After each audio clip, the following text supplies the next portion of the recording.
Qu'est-ce donc? Qu'avez-vous? Laissez-moi, je vous prie. Mais encore, dites-moi, quelle bizarrerie! Laissez-moi là, vous dis-je, et courez vous cacher.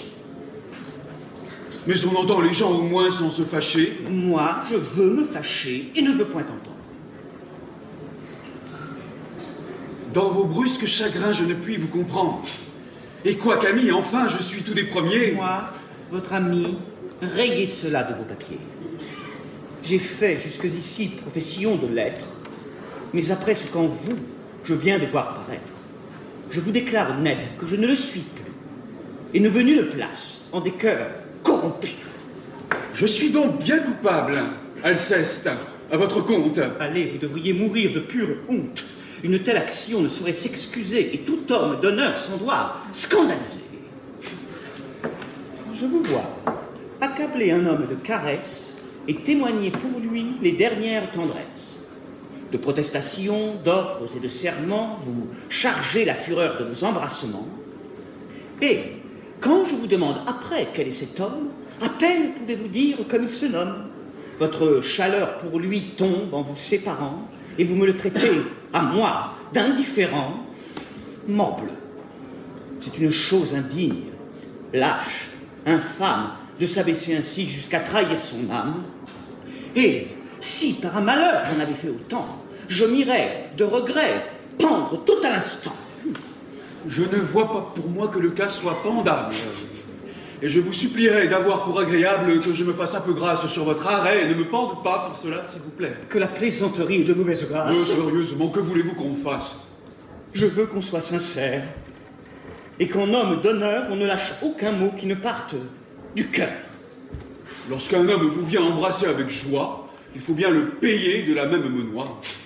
Répondre comme on peut à ses empressements et rendre offre pour offre et serment pour serment. Non, je ne puis souffrir cette lâche méthode qu'affectent la plupart de vos gens à la mode.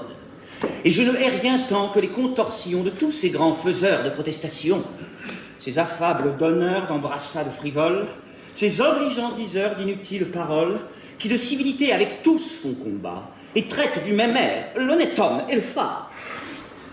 Quel avantage a-t-on qu'un homme vous caresse, vous jure amitié, foi, zèle, estime, tendresse, et vous fasse de vous un éloge éclatant lorsqu'au premier faquin il court en faire autant?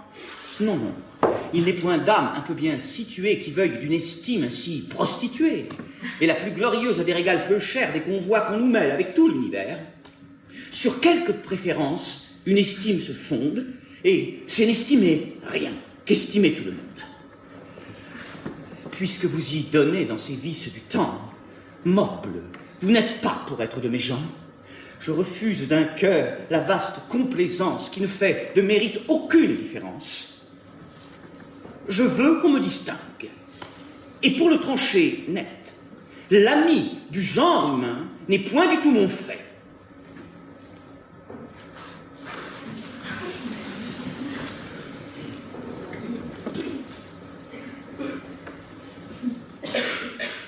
Mais quand on est du monde, il faut bien que l'on rende quelques dehors civils que l'usage demande. Non, vous dis-je. On devrait châtier sans pitié ce commerce honteux de semblants d'amitié. Je veux que l'on soit homme et qu'en toute rencontre, le fond de notre cœur dans nos discours se montre, que ce soit lui qui parle et que nos sentiments ne se masquent jamais sous de vains compliments. Il est bien des endroits où la pleine franchise deviendrait ridicule et serait peu permise. Et parfois, n'en déplaise à votre austère honneur, il est bon de cacher ce qu'on a dans le cœur. Serait-il à propos de la bienséance de dire à 1000 gens tout ce que d'eux on pense? Et quand on a quelqu'un qu'on hait ou qui déplaît, lui doit-on déclarer la chose comme elle est? Oui. Quoi? Vous iriez dire à la vieille Émilie qu'à son âge si est mal de faire la jolie et que le blanc qu'elle a scandalise chacun? Sans doute. À Dorilla, qu'il est trop importun et qu'il n'est à la cour oreille et qu'il ne lasse à compter sa bravoure et l'éclat de sa race. Fort bien. Vous vous moquez. Je ne me moque point. Et je vais n'épargner personne sur ce point. Mes yeux sont trop blessés, et la cour et la ville ne m'offrent rien qu'objet à me chauffer la bile. J'entre en une humeur noire, en un chagrin profond quand je vois vivre entre les hommes comme ils font. Je ne trouve partout que lâche flatterie, qu'injustice, intérêt, trahison, fourberie. Je n'y puis plus tenir. J'enrage. Et mon dessein est de rompre en visière à tout le genre humain. Ce chagrin philosophe est un peu trop sauvage. Je ris des noirs accès où je vous envisage et crois voir en nous deux sous même soin nourris ces deux frères que peint l'école des maris dont... Mon Dieu, laissons là vos comparaisons fades. Non, tout de bon, quittez toutes ces incartades. Le monde par vos soins ne se changera pas.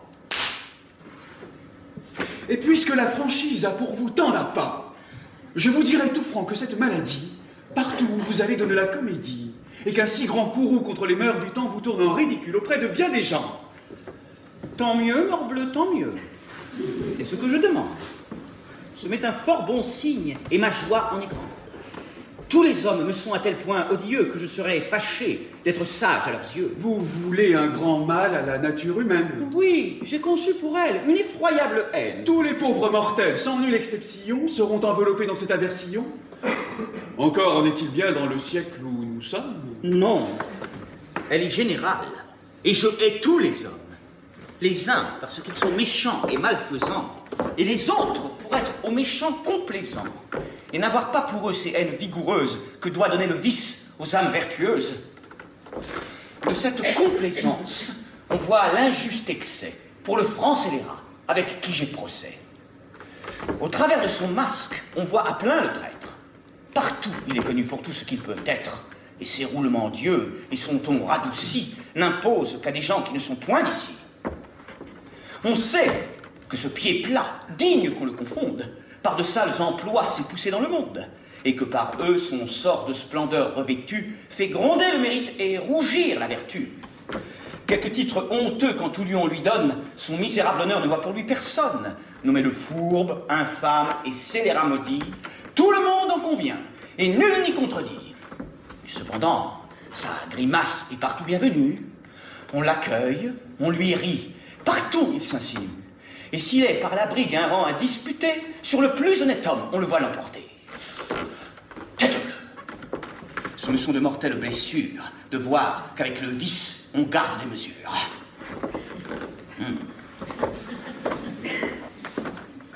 Et parfois, il me prend des mouvements soudains de fuir dans un désert l'approche des humains.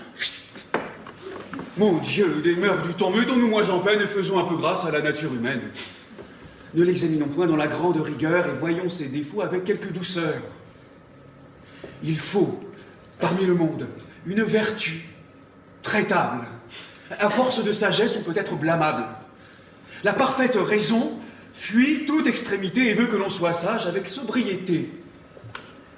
Cette grande raideur des vertus des vieux âges heurte trop notre siècle et les communs usages. Elle veut aux mortels trop de perfection. Il faut fléchir au temps, sans obstination. Et c'est une folie à nulle autre seconde de vouloir se mêler de corriger le monde. J'observe, comme vous, 100 choses tous les jours qui pourraient mieux aller prenant un autre cours. Mais, quoiqu'à chaque pas je puisse voir paraître, en courroux, comme vous, on ne me voit point être. Je prends tout doucement les hommes comme ils sont.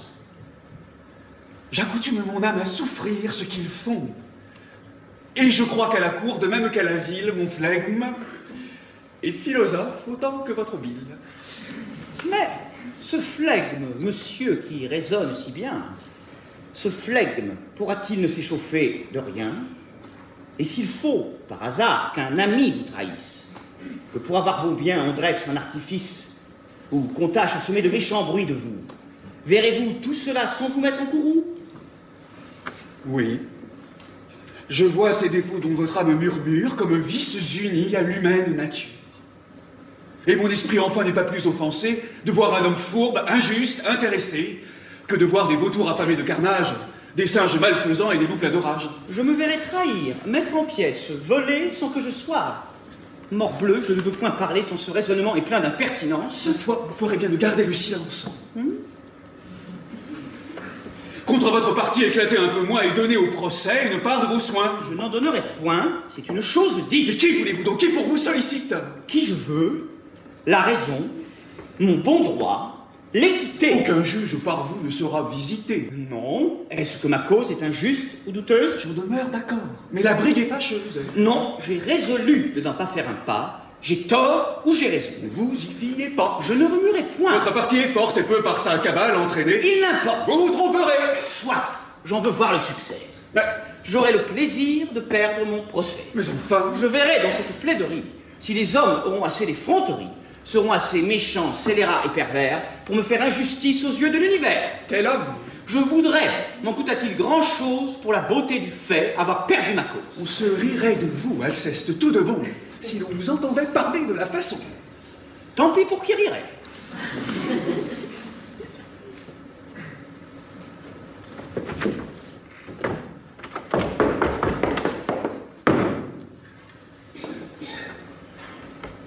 Mais cette rectitude que vous voulez en tout avec exactitude, cette pleine droiture où vous vous renfermez, la trouvez-vous ici dans ce que vous aimez? Je m'étonne, pour moi, qu'étant comme il le semble, vous et le genre humain si fort brouillés ensemble, malgré tout ce qui peut vous le rendre odieux, vous ayez pris chez lui ce qui charme vos yeux. Et ce qui me surprend encore davantage, c'est cet étrange choix où votre cœur s'engage. La sincère Éliante a du penchant pour vous. La prude Arsinoé vous voit d'un œil fort doux. Cependant, à leur vœu, votre âme se refuse, tandis qu'en ses liens, Célimène l'amuse, de qui l'humeur coquette et l'esprit médisant semble si fort donné dans les mœurs d'à présent. D'où vient que leur portant une haine mortelle, vous pouvez bien souffrir ce qu'en tient cette belle? Ne sont-ce plus défauts dans un objet si doux? Ne les voyez-vous pas? Ou les excusez-vous? Non. L'amour que je sens pour cette jeune veuve ne ferme point mes yeux aux défauts qu'on lui treuve. Et je suis, quel quart d'heure qu'elle m'ait pu donner, le premier à les voir comme à les condamner. Mais avec tout cela, quoi que je puisse faire, je confesse mon faible. Elle a l'art de me plaire. J'ai beau voir ses défauts et j'ai beau l'en blâmer, en dépit qu'on en ait, elle se fait aimer. Sa grâce est la plus forte, et sans doute ma flamme de ses vices du temps pourra purger son âme. Si vous faites cela, vous ne ferez pas peu. Vous croyez être donc aimé d'elle? Oui, parbleu. Je ne l'aimerais pas si je ne croyais l'être. Mais si son amitié pour vous se fait paraître, d'où vient que vos rivaux vous causent de l'ennui? C'est qu'un cœur bien atteint veut qu'on soit tout à lui. Et je ne viens ici qu'à dessein de lui dire tout ce que là-dessus ma passion m'inspire. Pour moi, si je n'avais qu'à former des désirs, la cousine Éliante aurait tous mes soupirs. Son cœur, qui vous estime, est solide et sincère. Et ce choix plus conforme était mieux votre affaire. Il est vrai, ma raison me le dit chaque jour. Mais la raison n'est pas ce qui règle l'amour. Je crains fort pour vos feux, et l'espoir où vous êtes pourrait... J'ai su là-bas que pour quelques emplettes, Éliante est sortie et Célimène aussi, mais comme l'on m'a dit que vous étiez ici, j'ai monté pour vous dire, et d'un cœur véritable, que j'ai conçu pour vous une estime incroyable. Et que depuis longtemps, cette estime m'a mis dans un ardent désir d'être de vos amis. Oui, mon cœur au mérite aime à rendre justice et je brûle qu'un nœud d'amitié nous unisse. Je crois qu'un ami chaud et de ma qualité n'est pas assurément pour être rejeté.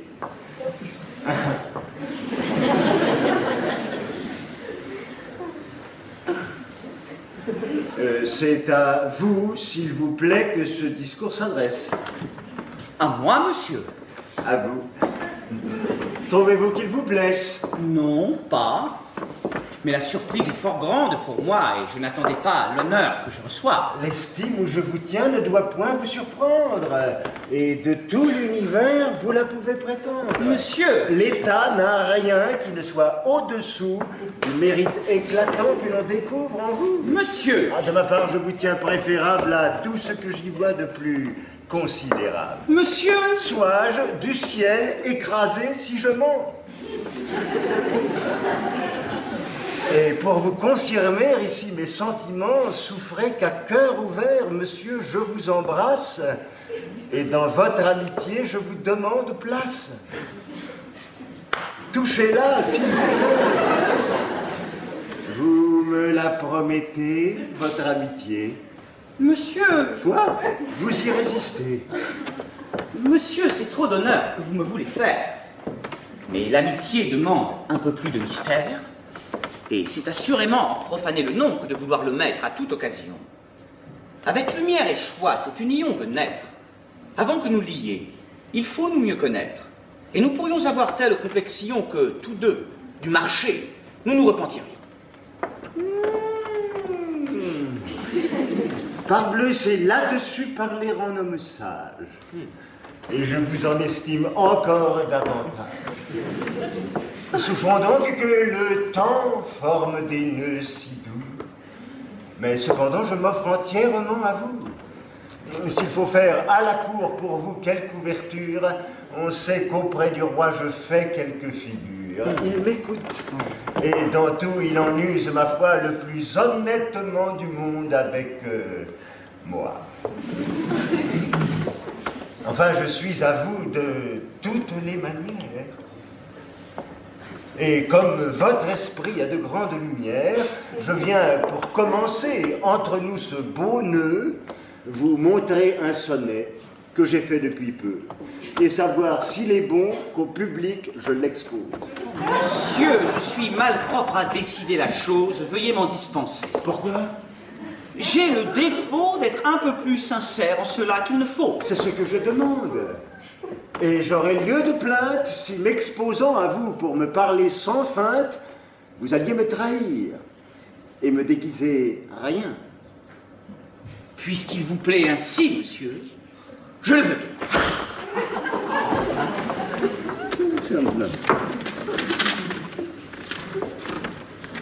Sonnet. C'est un sonnet. L'espoir. C'est une dame qui, de quelque espérance, avait flatté ma flamme. L'espoir. Alors, ce ne sont point de ces grands vers pompeux, mais de petits vers doux, tendres et langoureux. Nous verrons bien. L'espoir.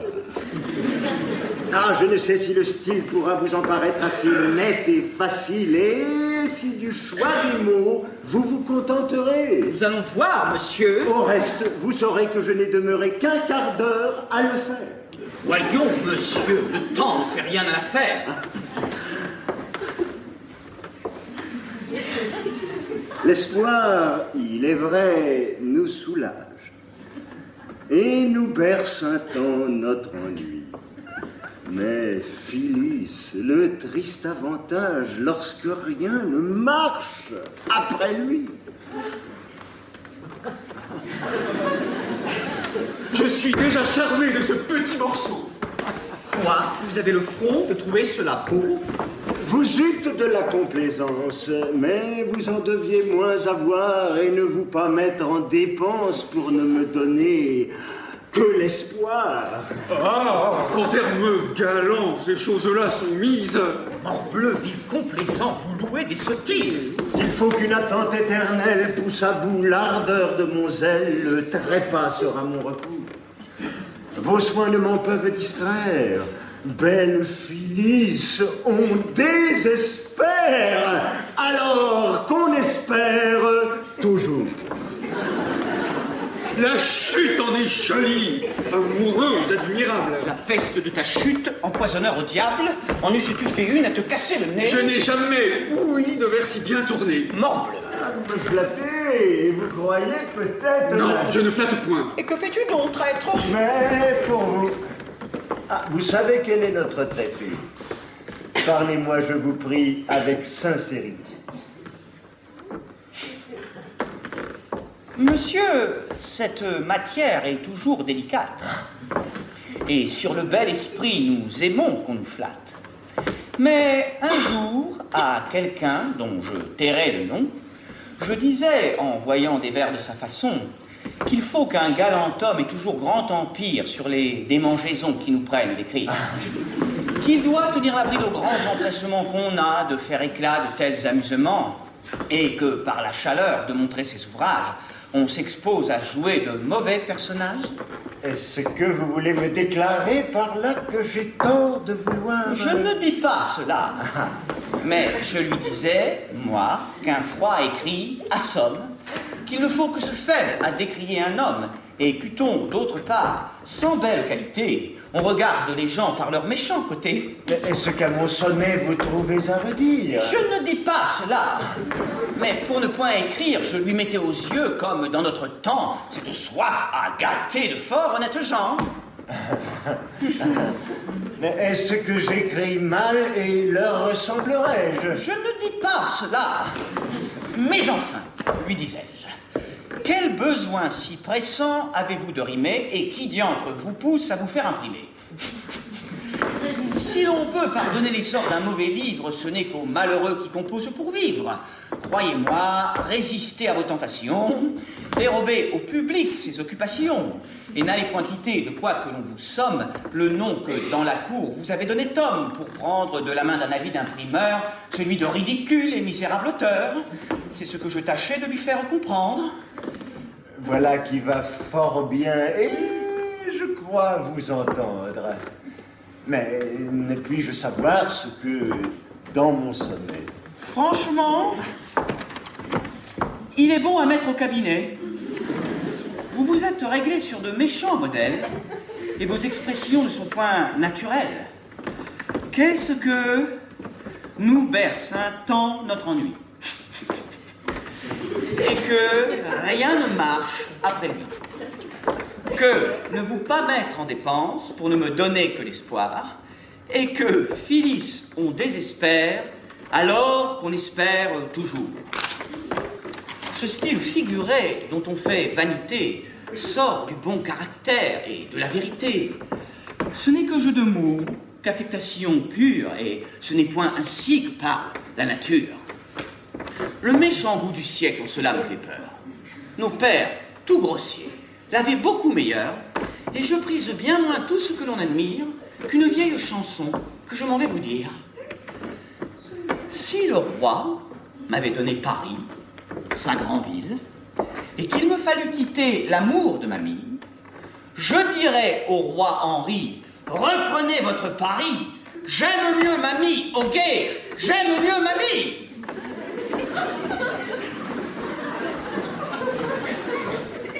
La rime n'est pas riche, et le style en est vieux. Mais ne voyez-vous pas que cela vaut bien mieux que ces colifichés dont le bon sens murmure, et que la passion parle là, tout pure? Si le roi m'avait donné Paris, sa grande ville, et qu'il me fallut quitter l'amour de mamie, je dirais au roi Henri, reprenez votre Paris, j'aime mieux mamie au guet, j'aime mieux mamie. Voilà ce que peut dire un cœur vraiment épris. Oui, monsieur le rieur, malgré vos beaux esprits, j'estime plus cela que la pompe fleurie de tous ces faux brillants où chacun se récrie.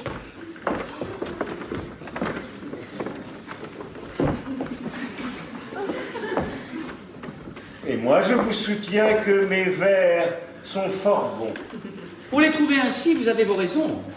Mais vous trouverez bon que j'en puisse avoir d'autres qui se dispenseront de se soumettre aux vôtres? Il me suffit de voir que d'autres en font pas. C'est qu'ils ont l'art de feindre. Et moi, je ne l'ai pas. croyez-vous donc avoir tant d'esprit en partage? Si je louais vos vers, j'en aurais davantage. Je me passerais bien que vous les approuviez. Il faut bien, s'il vous plaît, que vous vous en passiez. Je voudrais bien pourvoir que, de votre manière, vous en composassiez sur la même matière.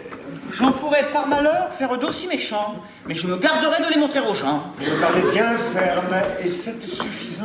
Autre part que chez moi, cherchez qui vous encense. Mon petit monsieur, prenez-le un peu moins haut. Ma foi, mon grand monsieur, je le prends comme il faut. Eh, messieurs, c'en est trop, laissez cela de grâce. Ah, j'ai tort, je l'avoue, et je quitte la place. Je suis votre valet, monsieur, de tout mon cœur.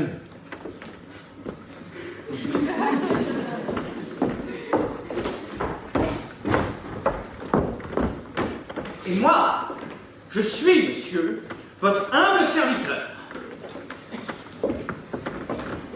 Eh bien, vous le voyez, pour être trop sincère, vous voilà sur les bras une fâcheuse affaire. Et j'ai bien vu qu'Oronte, afin d'être flatté... Ne me parlez pas. Mais Plus de société. c'est trop. Laissez-moi là. Si je... Point de langage. Mais Encore? quoi? Ah, parbleu, c'en est trop. Ne suivez point mes pas. Vous vous moquez de moi, je ne vous quitte pas.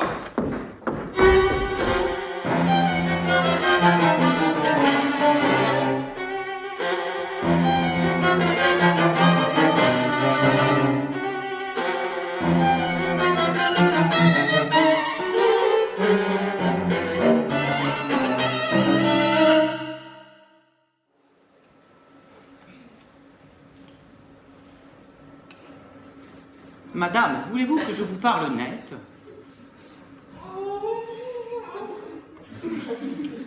De vos façons d'agir, je suis mal satisfait. Contre elles, dans mon cœur, trop de bile s'assemble. Et je sens qu'il faudra que nous rompions ensemble. Oui, je vous tromperai de parler autrement. Tôt ou tard, nous romprons, indubitablement. Et je vous promettrai 1000 fois le contraire, que je ne serai pas en pouvoir de le faire. C'est pour me quereller, donc, à ce que je vois que vous avez voulu me ramener chez moi. Je ne querelle point.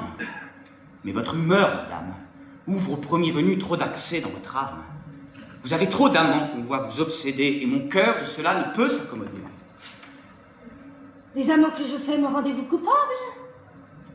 Puis-je empêcher les gens de me trouver aimable? Et lorsque, pour me voir, ils font de doux efforts, dois-je prendre un bâton pour les mettre dehors? Non, ce n'est pas, madame, un bâton qu'il faut prendre, mais un cœur à leurs vœux moins facile et moins tendre.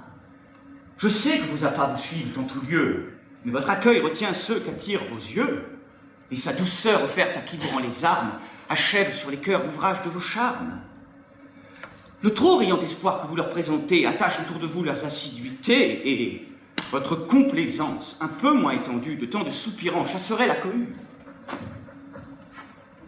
Mais au moins, dites-moi, madame, par quel sort votre clitandre a l'heure de vous plaire si fort? Sur quel fond de mérite et de vertu sublime appuyez-vous en lui l'honneur de votre estime? Est-ce par l'ongle long qu'il porte au petit doigt? Il s'est acquis chez vous l'estime où l'on le voit? Vous êtes-vous rendu avec tout le beau monde au mérite éclatant de sa perruque blonde? Ou sa façon de rire? Et son ton de fausset ont-ils de vous toucher, su trouver le secret? Et justement de lui, vous prenez de l'ombrage. Ne savez-vous pas bien pourquoi je le ménage et que, dans mon procès, ainsi qu'il m'a promis, il peut intéresser tous ceux qu'il a d'amis? Perdez votre procès, madame, avec constance, et ne ménagez point un rival qui m'offense. Mais de tout l'univers, vous devenez jaloux. C'est que tout l'univers est bien reçu de vous. C'est ce qui doit rasseoir votre âme effarouchée, puisque ma complaisance est surtout s'épancher. Et vous auriez plus lieu de vous en offenser si vous me la voyiez sur un seul ramassé. Mais moi, que vous blâmez de trop de jalousie, qu'ai-je de plus que tous, madame, je vous prie?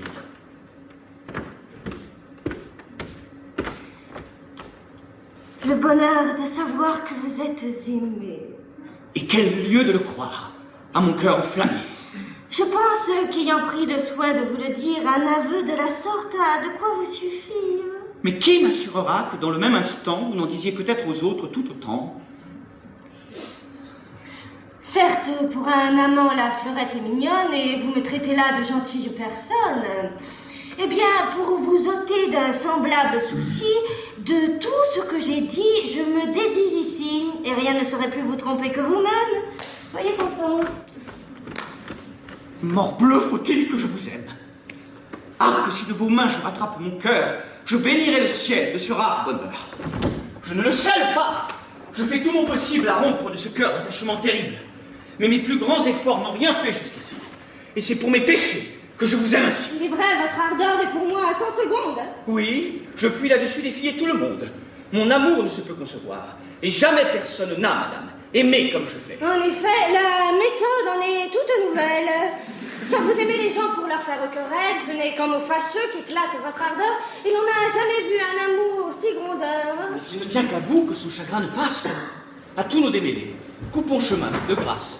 Parlons à cœur ouvert et voyons d'arrêter. Qu'est-ce? À caster là-bas. Eh bien, faites monter. Quoi? On ne peut jamais vous parler tête à tête. À recevoir le monde, on vous voit toujours prête. Et vous ne pouvez pas, un seul moment, vous tous, vous résoudre à souffrir de n'être pas chez vous. Voulez-vous qu'avec lui, je me fasse une affaire? Vous avez des regards qui ne sauraient me plaire. C'est un homme, à jamais ne me le pardonner s'il savait que sa vue put m'importuner. Et que vous faites cela pour vous gêner, de sorte. Mon Dieu, de ces pareils, la bienveillance importe. Et ce sont de ces gens qui, je ne sais comment, ont gagné dans la cour, de parler hautement. Dans tous les entretiens, on les voit s'introduire.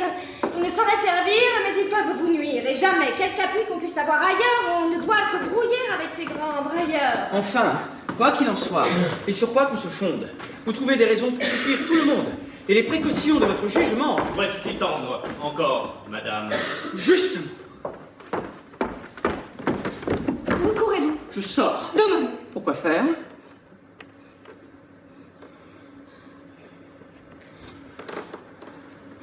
Demeurez. Je ne puis. Je veux. Point d'affaire. Ces conversations ne font que m'ennuyer et c'est trop que vouloir me les faire essuyer. Je le veux. Non, il m'est impossible.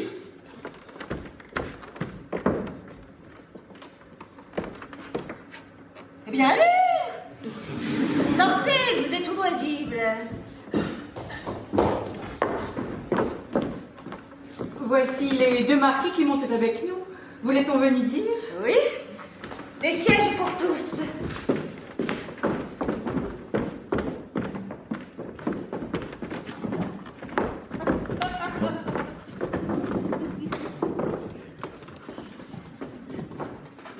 Vous n'êtes pas sorti? Non.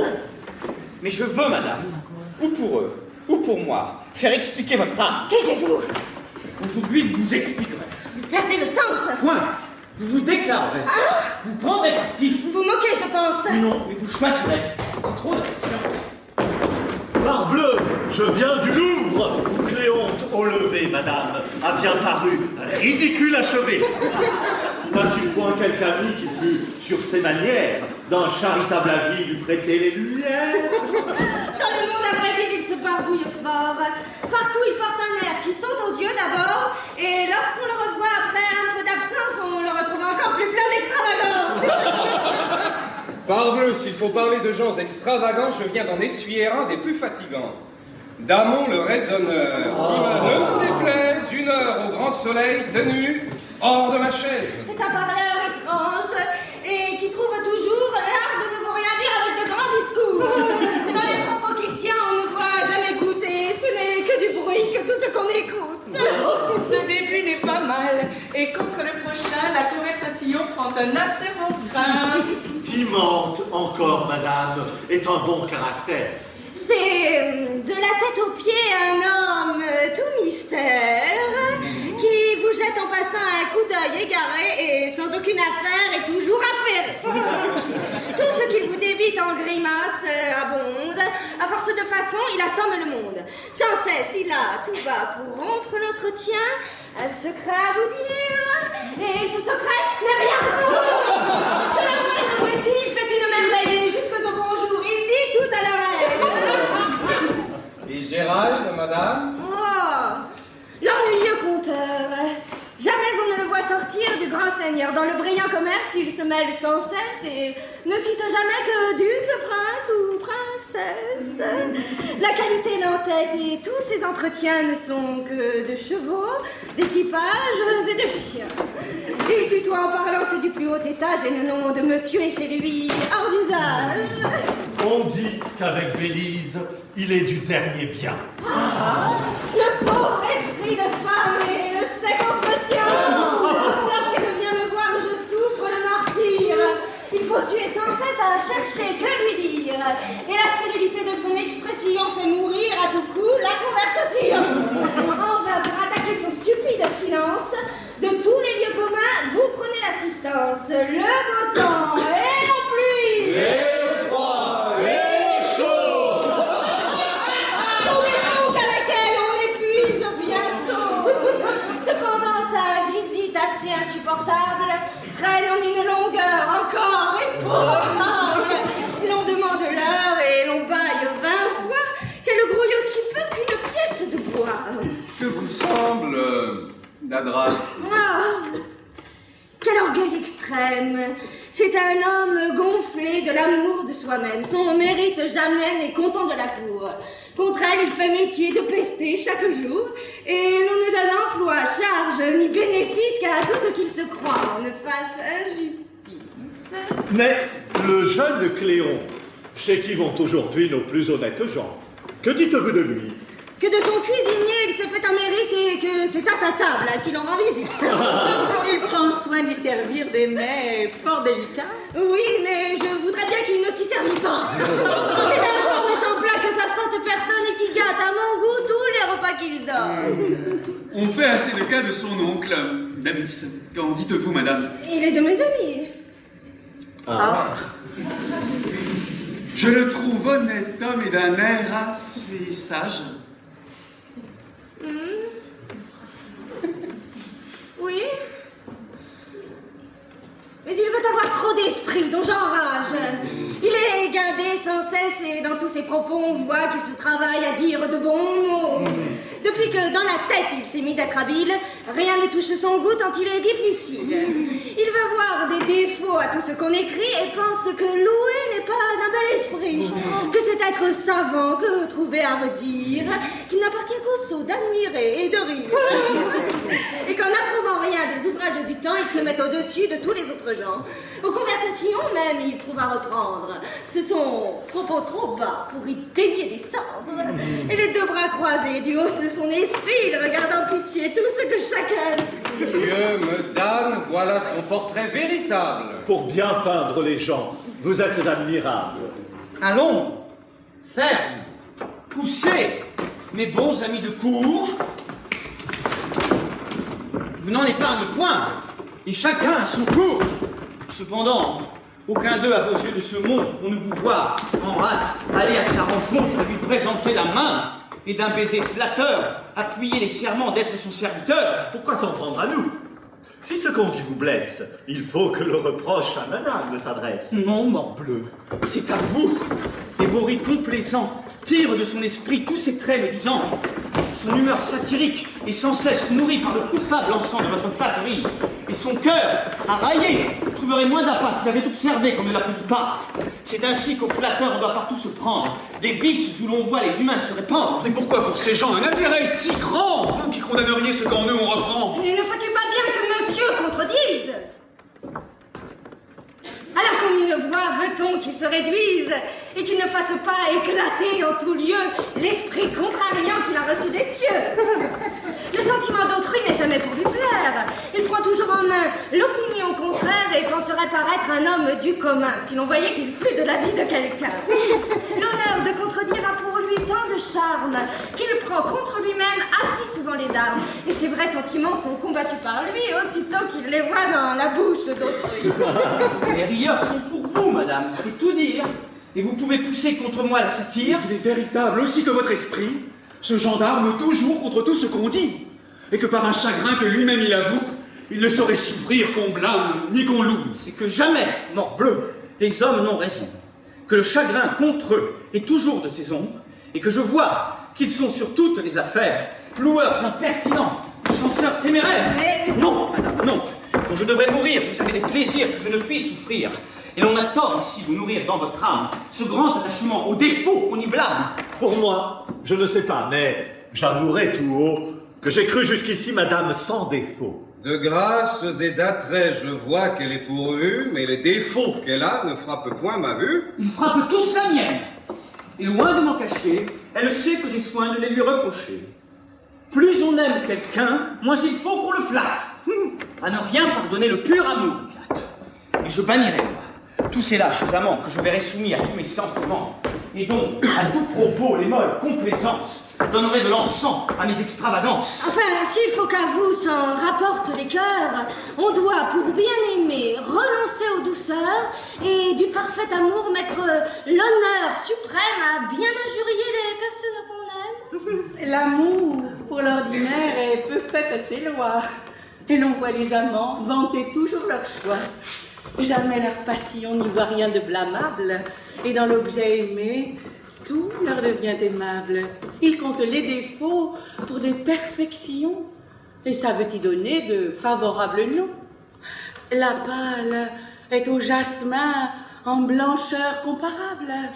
La noire à faire peur, une brune adorable. La maigre a de la taille et de la liberté. La grasse est dans son port pleine de majesté. La malpropre sur soi, de peu d'attraits chargés, est mise sous le nom de beauté négligée. La géante paraît une déesse aux yeux, la naine un abrégé des merveilles des cieux. L'orgueilleuse a le cœur digne d'une couronne, la fourbe a de l'esprit, la sotte est toute bonne, la trop grande parleuse est d'agréable humeur, et la muette garde une honnête pudeur. C'est ainsi qu'un amant dont l'ardeur est extrême aime jusqu'au défaut des personnes qu'il aime. Et moi, je soutiens, moi... Raison là ce discours, et dans la galerie, allons faire 2 tours. Quoi, vous vous en allez, messieurs? Non pas, madame. La peur de leur départ occupe fort votre âme. Sortez quand vous voudrez, messieurs, mais j'avertis que je ne sors qu'après que vous serez sortis. À moins de voir madame en être importunée, rien ne m'appelle ailleurs de toute la journée. Moi, pourvu que je puisse être au petit coucher, je n'ai point d'autre affaire où je sois attaché. C'est pour rire, je crois. Non, en aucune sorte. Nous verrons si c'est moi que vous voudrez qu'il sorte.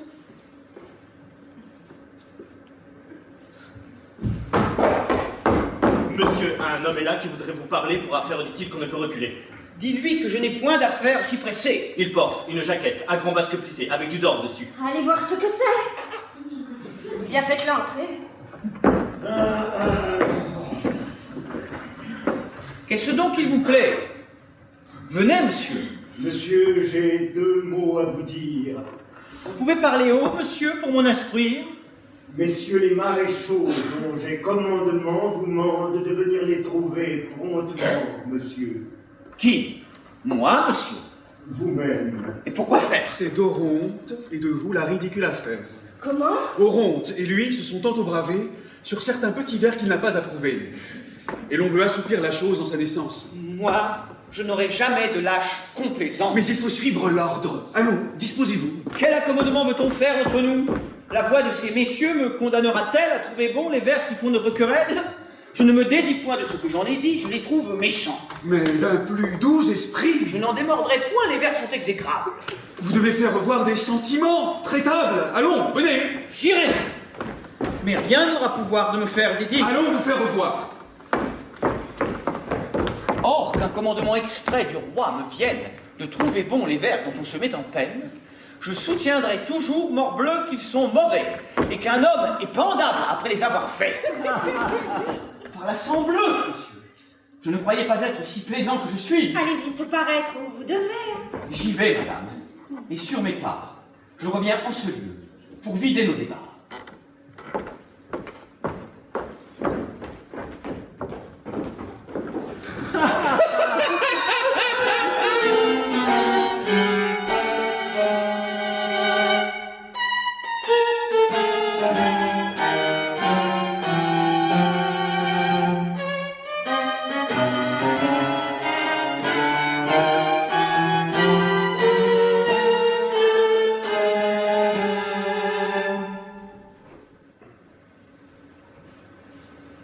Cher marquis, je te vois l'âme bien satisfaite. Toute chose t'est gaie et rien ne t'inquiète. En bonne foi crois-tu, sans t'éblouir les yeux, avoir de grands sujets de paraître joyeux? Parbleu, je ne vois pas, lorsque je m'examine, ou prendre aucun sujet d'avoir l'âme chagrine. J'ai du bien, je suis jeune, et sors d'une maison qui se peut dire noble avec quelques raisons, et je crois par le rang que me donne ma race qu'il est fort peu d'emplois dont je ne sois en passe. Pour le cœur, dont surtout nous devons faire cas, on sait sans vanité que je n'en manque pas, et l'on m'a vu pousser dans le monde une affaire d'une assez vigoureuse et gaillarde manière. Pour de l'esprit, j'en ai, sans doute, et du bon goût, à juger sans étude et raisonner de tout, à faire aux nouveautés dont je suis idolâtre, figure de savant sur les bancs du théâtre, y décider en chef, et faire du fracas à tous les beaux endroits qui méritent des... Je suis assez adroit, j'ai bon air, bonne mine, les dents belles surtout, et la taille fort fine. Quant à se mettre bien, je crois sans me flatter qu'on serait malvenu de me le disputer. Je me vois dans l'estime autant qu'on y puisse être, fort aimé du beau sexe, et bien auprès du maître. Je crois qu'avec cela, mon cher marquis, je crois qu'on peut par tout pays être content de soi. Oui. Mais trouvant ailleurs des conquêtes faciles, pourquoi pousser ici des soupirs inutiles? Moi, parbleu, je ne suis de taille ni d'humeur à pouvoir d'une belle essuyer la froideur. C'est aux gens mal tournés, aux mérites vulgaires, à brûler constamment pour les beautés sévères, à languir à leurs pieds, souffrir leur rigueur, à chercher le secours des soupirs et des pleurs et tâcher, par les soins d'une très longue suite, d'obtenir ce qu'on nie à leur peu de mérite. Mais les gens de mon air, marquis, ne sont pas faits pour aimer à crédit et faire tous les frais. Quelque rare que soit le mérite des belles, je pense, Dieu merci, qu'on vaut son prix comme elles. Que pour se faire honneur d'un cœur comme le mien, ce n'est pas la raison qu'il ne leur coûte rien et qu'au moins, à tout mettre en de justes balances, il faut qu'à frais communs se fassent les avances.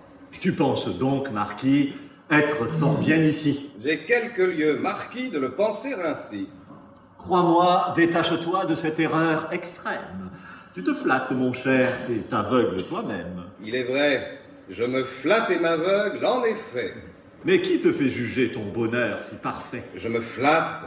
Sur quoi fonder tes conjectures? Je m'aveugle. En as-tu des preuves qui soient sûres? Je m'abuse, te dis-je. Qui?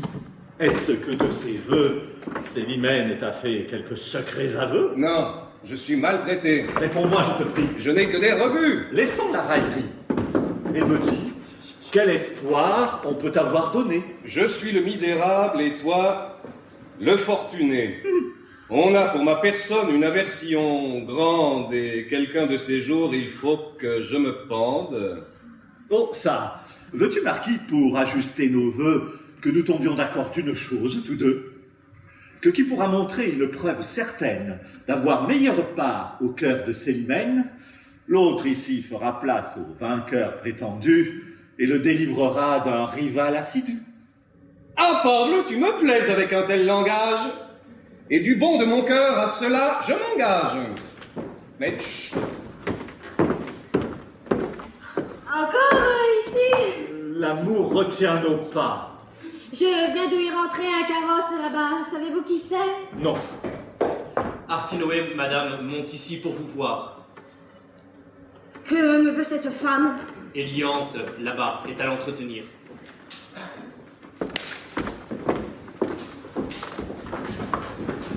Quoi s'avise-t-elle et qui l'a fait venir? Pour cru de consommer en tous lieux elle passe et l'ardeur de son zèle. Oui, oui, franche grimace.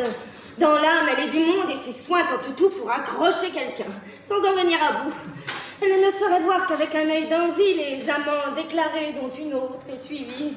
Et son triste mérite abandonné de tous contre le siècle aveugle est toujours en courroux. Elle tâche à couvrir d'un faux voile de prude ce que chez elle on voit d'affreuses solitudes. Et pour sauver l'honneur de ses faibles appas, elle attache du crime au pouvoir qu'ils n'ont pas. Cependant, un amant plairait fort à la dame, et même pour Alceste, elle a tendresse d'âme. Ce qui me rend de soin outrage ses attraits. Elle veut que ce soit un vol que je lui fais, et son jaloux dépit qu'avec peine elle le cache en tous endroits sous main contre moi se détache. Enfin, je n'ai rien vu de si sot à mon gré. Elle est impertinente au suprême degré. Ah! Quel heureux sort en ce lieu vous amène. Madame, sans mentir, j'étais de vous en peine. Je viens pour quelque avis que j'ai cru vous devoir.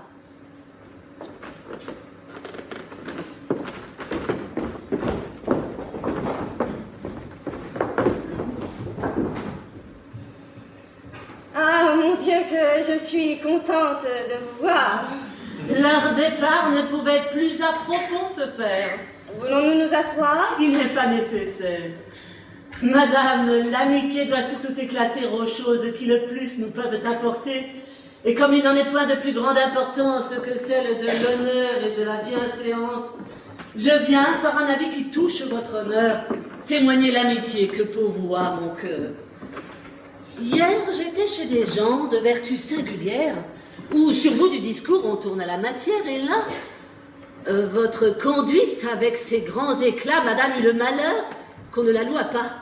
Cette foule de gens dont vous souffrez visite, votre galanterie et les bruits qu'elle excite, trouvèrent des censeurs plus qu'il n'aurait fallu, et bien plus rigoureux que je n'eusse voulu. Vous pouvez bien penser quel parti je sus prendre. Je fis ce que je pus pour vous pouvoir défendre. Je vous excusai fort sur votre intention et voulus de votre âme être la caution. Mais vous savez qu'il est des choses dans la vie qu'on ne peut excuser, quoi qu'on en ait envie. Et je me vis contrainte à demeurer d'accord que l'air dont vous viviez vous faisait un peu tort, qu'il prenait dans le monde une méchante face, qu'il n'est qu'on te fâcheux que partout on en fasse, et que si vous vouliez, tous vos déportements pourraient moins donner prise au mauvais jugement. Non que j'y crois au fond l'honnêteté blessée, on me préserve le ciel d'en avoir la pensée. Mais aux ombres du crime, on prête aisément foi, et ce n'est pas assez de bien vivre pour soi. Madame, je vous crois l'âme trop raisonnable pour ne pas prendre bien cet avis profitable, et pour l'attribuer qu'au mouvement secret d'un zèle qui m'attache à tous vos intérêts. Madame, j'ai beaucoup de grâces à vous rendre. Un tel avis m'oblige, et loin de le mal prendre, j'en prétends reconnaître à l'instant la faveur pour un avis aussi qui touche votre honneur. Et comme je vous vois vous montrer mon ami en m'apprenant les bruits que de moi l'on publie, je veux suivre à mon tour un exemple si doux en vous avertissant de ce qu'on dit de vous. En un lieu, l'autre jour où je faisais visite, je trouvais quelques gens d'un très rare mérite qui, parlant des vrais soins d'une âme qui vit bien, firent tomber sur vous, madame, l'entretien. Là, votre pruderie et vos éclats de zèle ne furent pas cités comme un fort bon modèle.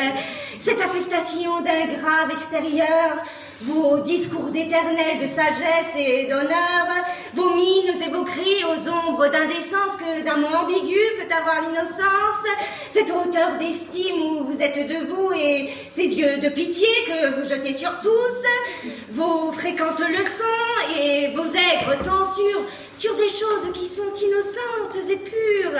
Tout cela, si je puis vous parler franchement, madame, fut blâmé d'un commun sentiment. À quoi bon, disait-il, cette mine modeste et ce sage dehors que dément tout le reste? Elle est à bien prier exact au dernier point, mais elle bat ses gens et ne les paye point. Dans tous les lieux dévots, elle est à la grand zèle, mais elle met du blanc et veut paraître belle. Elle fait des tableaux couvrir les nudités, mais elle a de l'amour pour les réalités.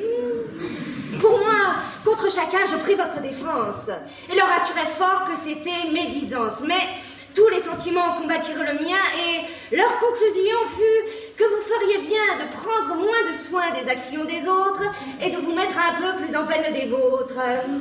Qu'on doit se regarder soi-même un fort longtemps avant que de songer à condamner les gens, qu'il faut mettre le poids d'une vie exemplaire dans les corrections qu'aux autres on veut faire, et qu'encore vaut-il mieux s'en remettre aux besoins à ceux à qui le ciel en a commis le soin. Madame, je vous crois aussi trop raisonnable pour ne pas prendre bien cet avis profitable et pour l'attribuer qu'au mouvement secret d'un zèle qui m'attache à tous vos intérêts. À quoi qu'en reprenant soit assujetti, je ne m'attendais pas à cette répartie, madame, et je vois bien, parce qu'elle a d'aigreur, que mon sincère avis vous a blessé au cœur. Au contraire, madame. Et si l'on était sage, ces avis mutuels seraient mis en usage. On détruirait par là, traitant de bonne foi ce grand aveuglement où chacun est pour soi.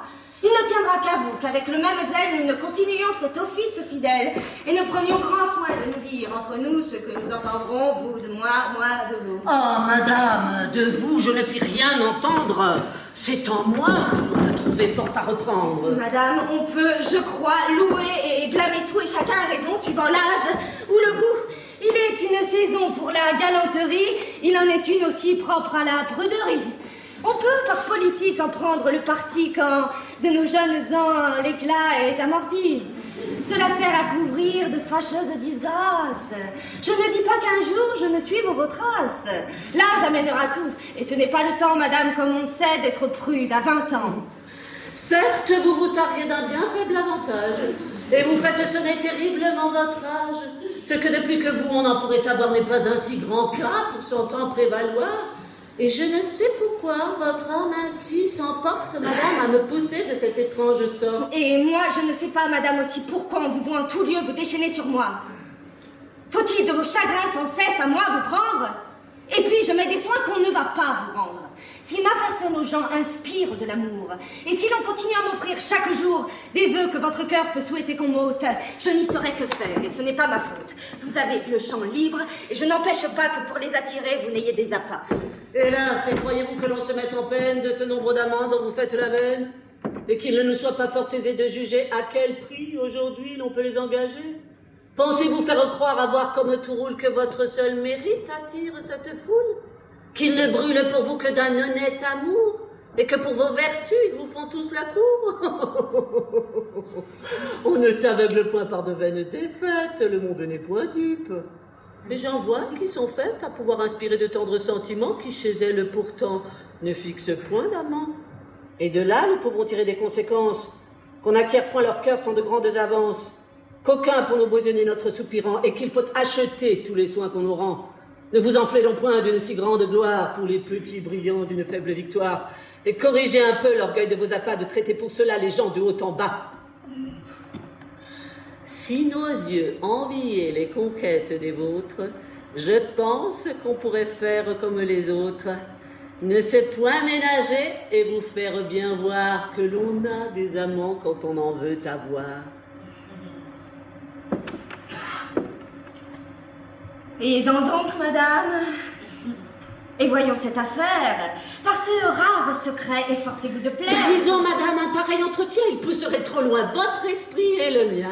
Et j'aurais pris déjà le congé qu'il faut prendre si mon carrosse encore ne m'obligeait d'attendre. Autant qu'il vous plaira, vous pouvez arrêter, madame, et là-dessus, rien ne doit vous hâter. Mais sans vous fatiguer de ma cérémonie, je m'en vais vous donner meilleure compagnie. Et monsieur, qu'à propos le hasard fait venir, remplira mieux ma place à vous entretenir. Alceste. Il faut que j'aille écrire un mot de lettre que, sans me faire tort, je ne saurais remettre. Soyez avec madame, elle aura la bonté d'excuser aisément mon incivilité.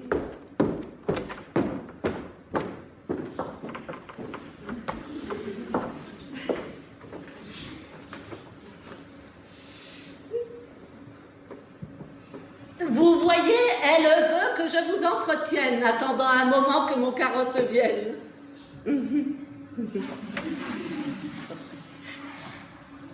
Et jamais tous ces soins ne pouvaient m'offrir rien qui me fût plus charmant qu'un pareil entretien. En vérité, les gens d'un mérite sublime entraînent de chacun et l'amour et l'estime. Et le vôtre, sans doute, a des charmes secrets qui font entrer mon cœur dans tous vos intérêts. Je voudrais que la cour, par un regard propice à ce que vous valez, rendez plus de justice. Vous avez à vous plaindre, et je suis en courroux quand je vois chaque jour qu'on ne fait rien pour vous. Moi, madame? Et sur quoi pourrais-je en rien prétendre? Quel service à l'État est ce qu'on m'a vu rendre? Qu'ai-je fait, s'il vous plaît, de si brillant de soi pour me plaindre à la cour qu'on ne fait rien pour moi? Tous ceux sur qui la cour jette des yeux propices n'ont pas toujours rendu de ces fameux services. Il faut l'occasion, ainsi que le pouvoir, et le mérite, enfin, que vous nous faites voir de... Mon Dieu, laissons mon mérite de grâce. De quoi voulez-vous là que la cour s'embarrasse? Elle aurait fort à faire, et ses soins seraient grands, d'avoir à déterrer le mérite des gens. Un mérite éclatant se déterre lui-même. Du vôtre, en bien des lieux, on fait un cas extrême. Et vous saurez de moi qu'en deux fort bons endroits, vous fûtes hier loué par des gens d'un grand poids. Eh, madame, l'on loue aujourd'hui tout le monde. Et le siècle en cela n'a rien qu'on ne confonde. Tout est d'un grand mérite également doué. Ce n'est plus un honneur que de se voir doué. Des loges on regorge, à la tête on les jette. Et mon valet de chambre est mis dans la gazette. Pour moi, je voudrais bien que pour vous montrer mieux une charge à la cour, vous puissiez frapper les yeux. Pour peu que d'y songer, vous nous fassiez les mines, on peut pour vous servir remuer des machines. Et j'ai des gens en main que j'emploierai pour vous, qui vous feront à tout un chemin assez doux. Et que voudriez-vous, madame, que j'y fisse? L'humeur dont je me sens veut que je m'en bannisse. Le ciel ne m'a point fait, en me donnant le jour, une âme compatible avec l'air de la cour. Je ne me trouve point les vertus nécessaires pour y bien réussir et faire mes affaires. Être franc et sincère est mon plus grand talent. Je ne sais point jouer les hommes en parlant. Et qui n'a pas le don de cacher ce qu'il pense, doit faire en ce pays fort peu de résidence. Hors de la cour, sans doute, on n'a pas cet appui et ces titres d'honneur qu'elle donne aujourd'hui. Mais on n'a pas aussi, perdant ses avantages, le chagrin de jouer de fort sots personnages. On n'a point à souffrir mille rebuts cruels, on n'a point à louer les vers de messieurs tels, à donner de l'encens à madame Netel, et de nos francs marquis essuyer la cervelle. Laissons, puisqu'il vous plaît, ce chapitre de cour. Mais il faut que mon cœur vous plaigne en votre amour. Et pour vous découvrir là-dessus mes pensées, je souhaiterais fort vos ardeurs mieux placées. Vous méritez sans doute un sort beaucoup plus doux, et celle qui vous charme est indigne de vous. Mais en disant cela, songez-vous, je vous prie, que cette personne est madame votre amie? Oui, mais ma conscience est blessée en effet de souffrir plus longtemps le tort que l'on vous fait. L'état où je vous vois afflige trop mon âme, et je vous donne avis qu'on trahit votre flamme.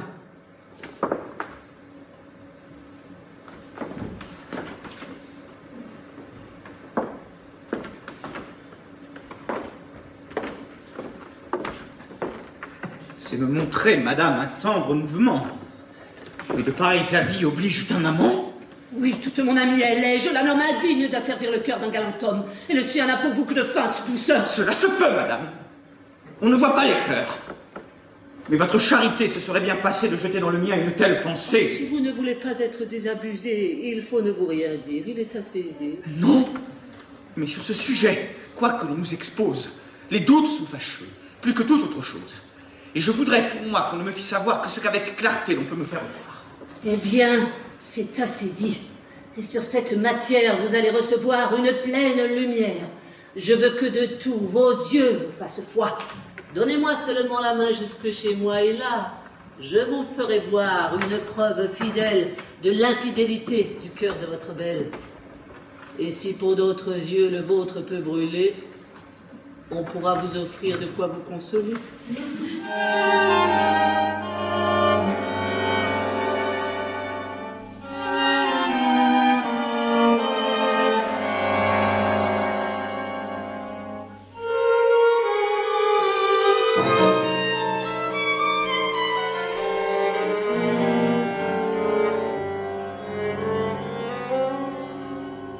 Non, l'on n'a point vu d'âme à manier si dure, ni d'accommodement plus pénible à conclure. En vain, de tous côtés, on l'a voulu tourner. Hors de son sentiment, on a pu l'entraîner. Et jamais différencie bizarre, je pense, n'avait de ces messieurs occupé la prudence. Non, messieurs, disait-il, je ne me dédie point et tomberai d'accord de tout hors de ce point. De quoi s'offense-t-il et que veut-il me dire? Y va-t-il de sa gloire à ne pas bien écrire? Que lui fait mon avis qu'il a pris de travers? On peut être honnête homme et faire mal des vers. Ce n'est point à l'honneur que touchent ces matières. Je le tiens galant homme en toutes les manières, homme de qualité, de mérite et de cœur, tout ce qu'il vous plaira, mais fort méchant auteur. Je louerai, si l'on veut, son train et sa dépense, son adresse à cheval, aux armes, à la danse, mais pour louer ses vers, je suis son serviteur.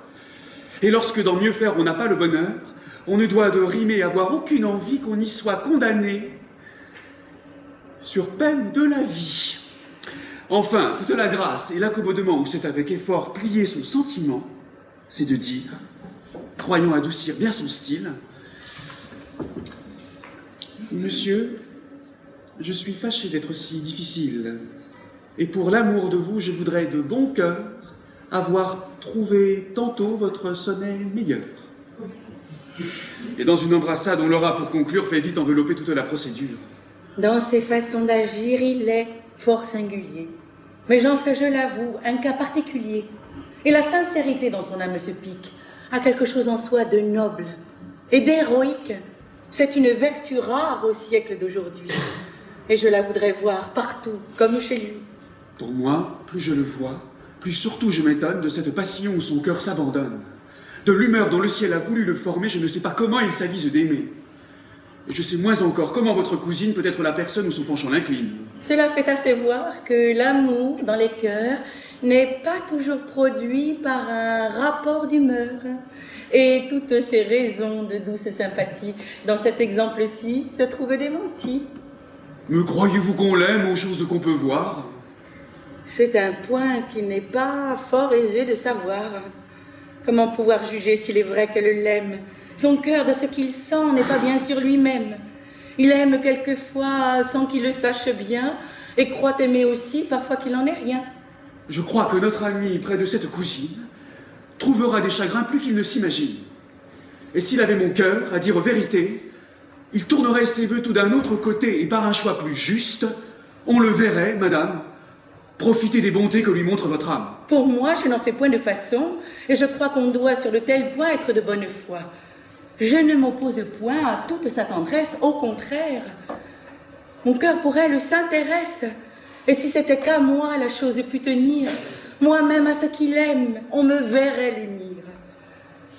Mais si, dans un tel choix, comme tout peut se faire, son amour éprouvait quelque destin contraire, s'il fallait que d'un autre on couronnât les feux,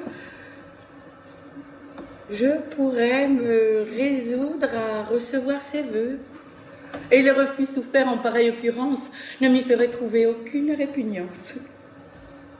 Et moi, de mon côté, je ne m'oppose pas, madame, à ces bontés qu'ont pour lui vos appas. Et lui-même, s'il veut, il peut bien vous instruire de ce que là-dessus j'ai pris soin de lui dire.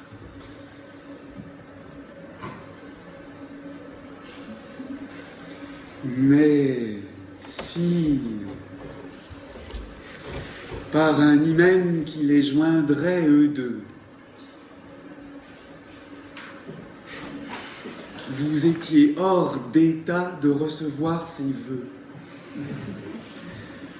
tous les miens tenteraient la faveur éclatante qu'avec tant de bonté votre âme lui présente. Heureux si, quand son cœur s'y pourra dérober, elle pouvait sur moi, madame, retomber. Oh, vous vous divertissez, Philinte? Non, madame, je vous parle ici du meilleur de mon âme. J'attends l'occasion de m'offrir hautement et de tous mes souhaits, j'empresse le moment. Ah! Faites-moi raison, madame, d'une offense qui vient de triompher de toute ma constance. Qu'est-ce donc avez-vous qui vous puisse émouvoir? J'ai ce que sans mourir je ne puis concevoir, et le déchaînement de toute la nature ne m'accablerait pas comme cette aventure. C'en est fait, mon amour, Je ne saurais parler. Que votre esprit un peu tâche à se rappeler. Oh, juste ciel. Faut-il qu'on joigne à tant de grâce des vices odieux des âmes les plus basses? Mais encore qui vous peut. Ah, tout est ruiné. Je suis trahi. Je suis assassiné. Célimène, put-on pu croire à cette nouvelle? Célimène me trompe et n'est qu'une infidèle. Avez-vous pour le croire un juste fondement? Peut-être est-ce un soupçon conçu légèrement et votre esprit jaloux prend parfois des chimères. Ah, morbleu, mêlez-vous, monsieur, de vos affaires. C'est de sa trahison nette que trop certain que l'avoir dans ma poche, écrite de sa main. Oui, madame, une lettre écrite pour Oronte a produit à mes yeux ma disgrâce et sa honte. Oronte, dont j'ai cru qu'elle fuyait les soins, et que de mes rivaux, je redoutais le moins. Une lettre peut bien tromper par l'apparence et n'est pas quelquefois si coupable qu'on pense. Monsieur, encore un coup, taisez-vous, s'il vous plaît, et ne prenez souci que de votre intérêt. Vous devez modérer vos transports et l'outrage. Madame, c'est à vous qu'appartient cet ouvrage. C'est à vous que mon cœur a recours aujourd'hui pour pouvoir s'affranchir de son cuisant ennui. Vengez-moi d'une ingrate et perfide parente qui trahit lâchement une ardeur si constante. Vengez-moi de ce trait qui doit vous faire horreur. Moi, vous venger. Comment? En recevant mon cœur. Acceptez-le, madame, au lieu de l'infidèle. C'est par là que je puis prendre vengeance d'elle. Et je la veux punir par les sincères vœux, par le profond amour, les soins respectueux, les devoirs empressés et l'assidu service dont ce cœur va vous faire un ardent sacrifice. Je compatis sans doute à ce que vous souffrez, et ne méprise point le cœur que vous m'offrez, mais peut-être le mal n'est pas si grand qu'on pense, et vous pourrez quitter ce désir de vengeance. Lorsque l'injure part d'un objet plein d'appât, on fait force dessein qu'on n'exécute pas. On a beau voir pour rompre une raison puissante, une coupable aimée est bientôt innocente.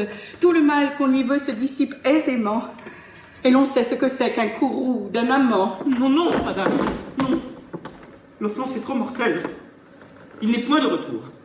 Et je romps avec elle. Rien ne saurait changer le dessein que j'en fais. Et je me punirai de l'estimer, jamais. La voici. Mon courroux redouble à cette approche. Je vais, de sa noirceur, lui faire un vif reproche, pleinement la confondre, et vous porter après un cœur tout dégagé de ses trompeurs attraits.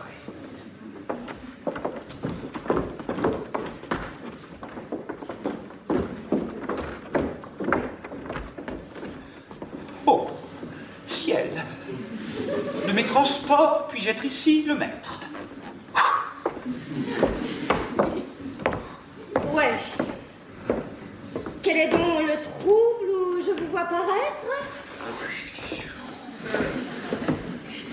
Et que me veulent dire et ces soupirs poussés et ces sombres regards que sur moi vous lancez? Que toutes les horreurs dont une âme est capable, à vos déloyautés, n'ont rien de comparable. Que le sort, les démons et le ciel en courroux n'ont jamais rien produit de si méchant que vous. Voilà certainement des douceurs que j'admire. Ah! Ne plaisantez point. Il n'est pas temps de rire. Rougissez bien plutôt, vous en avez raison. Et j'ai de sûrs témoins de votre trahison. Voilà ce que marquaient les troubles de mon âme. Ce n'était pas en vain que s'alarmait ma flamme. Par ces fréquents soupçons qu'on trouvait odieux, je cherchais le malheur qu'ont rencontré mes yeux. Et malgré tous vos soins et votre adresse à feindre, mon astre me disait ce que j'avais à craindre. Mais ne présumez pas que sans être vengé, je souffre le dépit de me voir outragé. Je sais que sur les vœux, on n'a pas de puissance, que l'amour veut partout naître sans dépendance, que jamais par la force on entra dans un cœur et que toute âme est libre à nommer son vainqueur. Aussi ne trouverais-je aucun sujet de plainte si, pour moi, votre bouche avait parlé sans feinte, et rejetant mes vœux dès le premier abord, mon cœur n'aurait eu droit de s'en prendre qu'au sort.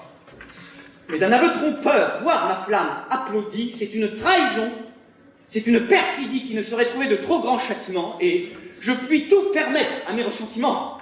Oui, oui, redoutez tout après un tel outrage. Je ne suis plus à moi, je suis tout à la rage. Percé du coup mortel dont vous m'assassinez, mes sens, par la raison, ne sont plus gouvernés. Je cède au mouvement d'une juste colère, et je ne réponds pas de ce que je puis faire. D'où vient donc, je vous prie, un tel emportement? Avez-vous, dites-moi, perdu le jugement? Oui, oui, je l'ai perdu lorsque dans votre vue, j'ai pris pour mon malheur le poison qui me tue. Et que j'ai cru trouver quelque sincérité dans les traîtres appâts dont je fus enchanté. De quelle trahison pouvez-vous donc vous plaindre? Oh! Que ce cœur est double, et c'est bien l'art de foudre. Mais pour le mettre à bout, j'ai des moyens tout prêts. Jetez ici les yeux, et connaissez vos traits. Ce billet découvert suffit pour vous confondre. Et contre ce témoin, on n'a rien à répondre.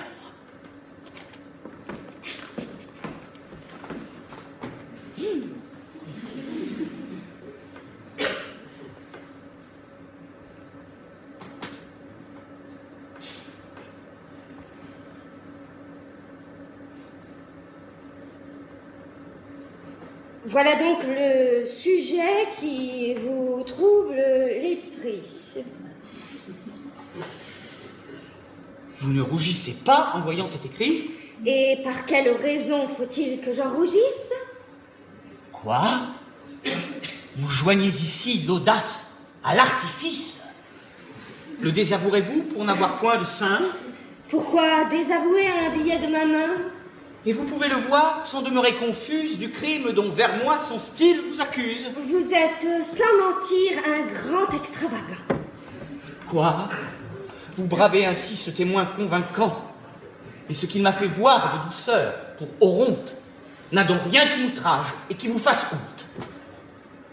Oronte. Qui vous dit que la lettre est pour lui? Les gens qui, dans mes mains, l'ont remise aujourd'hui. Mais je veux consentir qu'elle soit pour un autre. Mon cœur en a-t-il moins à se plaindre du vôtre? En serez-vous vers moi moins coupable, en effet? Et si c'est une femme à qui va ce billet, en quoi vous blesse-t-il et qu'a-t-il de coupable?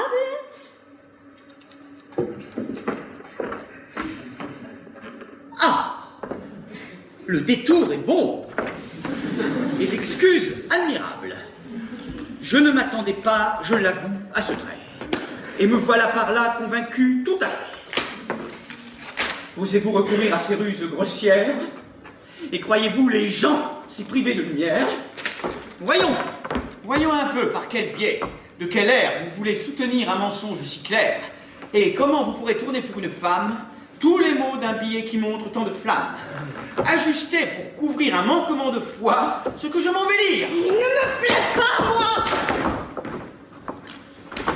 Je vous trouve plaisant d'user d'un tel empire et de me dire au nez ce que vous m'osez dire. Non, sans s'emporter. Prenez un peu souci de me justifier les termes que voici. Non, je n'en veux rien faire, et dans cette occurrence, tout ce que vous croirez m'est de peu d'importance. De grâce, montrez-moi, je serai satisfait qu'on peut, pour une femme, expliquer ce billet. Non, il est pour Oronte. Et je veux qu'on le croie. Je reçois tous ces soins avec beaucoup de joie, j'admire ce qu'il dit, j'estime ce qu'il est, et je tombe d'accord de tout ce qu'il vous plaît. Faites, prenez parti que rien ne vous arrête, et ne me rompez pas davantage la tête. Ciel. Rien de plus cruel peut-il être inventé. Et jamais cœur fut-il de la sorte traité. Quoi? D'un juste courroux, je suis ému contre elle. C'est moi qui me viens plaindre, et c'est moi qu'on querelle. On pousse ma douleur et mes soupçons à bout. On me laisse tout croire. On fait gloire de tout. Et cependant, mon cœur est encore assez lâche pour ne pouvoir briser la chaîne qui l'attache. Et pour ne pas s'armer d'un généreux mépris contre l'ingrat objet dont il est trop épris.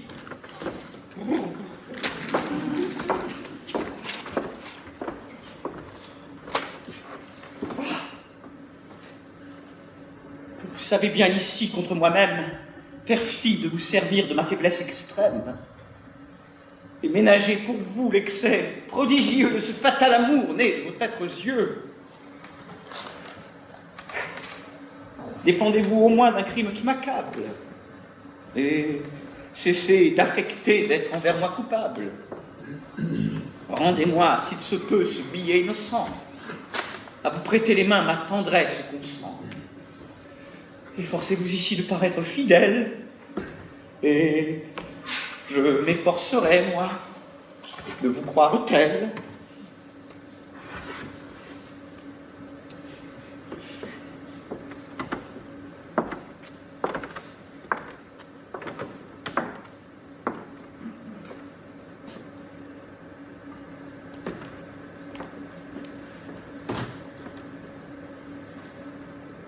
Allez, vous êtes fou dans vos transports jaloux. Et ne méritez pas l'amour qu'on a pour vous. Je voudrais bien savoir qui pourrait me contraindre à descendre pour vous aux bassesses de feindre. Et pourquoi, si mon cœur penchait d'autre côté, je ne le dirais pas avec sincérité? Quoi? De mes sentiments, l'obligeante assurance contre tous vos soupçons ne prend pas ma défense. Auprès d'un tel garant sont-ils de quelque poids? N'est-ce pas m'outrager que d'écouter leur voix? Et puisque notre cœur fait un effort extrême lorsqu'il peut se résoudre à confesser qu'il aime, puisque l'honneur du sexe, ennemi de nos feux, s'oppose fortement à de pareils aveux, l'amant qui voit pour lui franchir un tel obstacle, doit-il impunément douter de cet oracle? Et n'est-il pas coupable en ne s'assurant pas ce qu'on ne dit point qu'après de grands combats? Allez, de tels soupçons méritent ma colère. Et vous ne valez pas que l'on vous considère. Je suis sotte et mal à ma simplicité de conserver encore pour vous quelque bonté. Je devrais autre part attacher mon estime et vous faire un sujet de plainte légitime. Oh! Traîtresse, mon faible est étrange pour vous. Vous me trompez, sans doute, avec des mots si doux. Mais il n'importe, il faut suivre ma destinée. À votre foi, mon âme est toute abandonnée. Je veux voir jusqu'au bout quel sera votre cœur, et si de me trahir, il aura la noirceur. Non, vous ne m'aimez point comme il faut que l'on aime. Oh. Rien n'est comparable à mon amour extrême. Et dans l'ardeur qu'il a de se montrer à tous, il va jusqu'à former des souhaits contre vous. Oui, je voudrais qu'aucun ne vous trouvât aimable, que vous fussiez réduite en un sort misérable, que le ciel, en naissant, ne vous eût donné rien, que vous n'eussiez ni rang, ni naissance, ni bien, afin que de mon cœur, l'éclatant sacrifice, vous pût d'un pareil sort réparer l'injustice, et que j'eusse la joie et la gloire en ce jour de vous voir tenir toutes les mains de mon amour. C'est me vouloir du bien d'une étrange manière. Me préserve le ciel que vous ayez matière. Voici Monsieur Dubois, les amants figurés. Que veut cet équipage et cet air effaré? Qu'as-tu? Monsieur, Eh bien, voici bien des mystères. qu'est-ce? Nous sommes mal, monsieur, dans nos affaires. Quoi? Parlerai-je haut? Oui, parle, et promptement. N'est-il point là quelqu'un? Ah, que d'amusement. Veux-tu parler? Monsieur, il faut faire retraite. Comment? Il faut d'ici déloger sans trompette. Et pourquoi? Je vous dis qu'il faut quitter ce lieu. La cause? Il faut partir, monsieur, sans dire adieu. Mais par quelle raison me tiens-tu ce langage? Par la raison, monsieur, qu'il faut plier bagage. Ah, je te casserai la tête, assurément, si tu ne veux, Marot, t'expliquer autrement. Monsieur, un homme noir et d'habit et de mine est venu nous laisser jusque dans la cuisine un papier griffonné d'une telle façon qu'il faudrait pour le lire être pique-démon. C'est de votre procès, je n'en fais aucun doute, mais le diable d'enfer, je crois, n'y verrait goutte. Eh bien quoi, ce papier qu'a-t-il à démêler, traître, avec le départ dont tu viens me parler?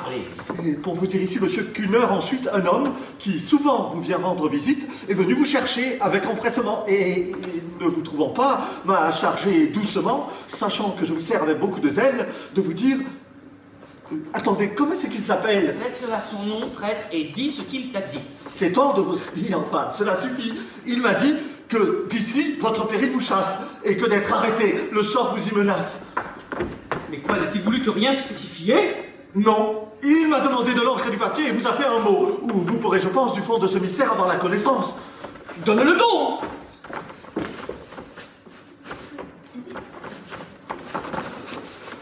Que peut envelopper ceci? Je le sais, mais j'aspire à m'en voir éclairci.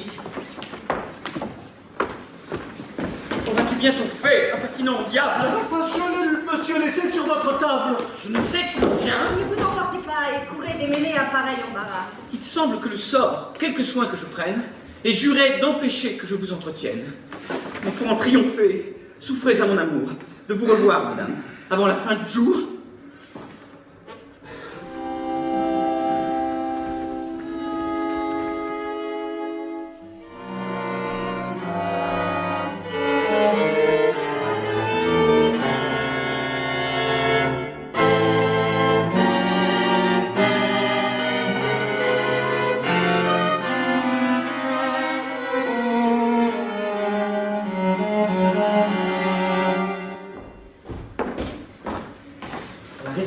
On est pris. Mais quel que soit ce coup, faut-il qu'il vous oblige? Non.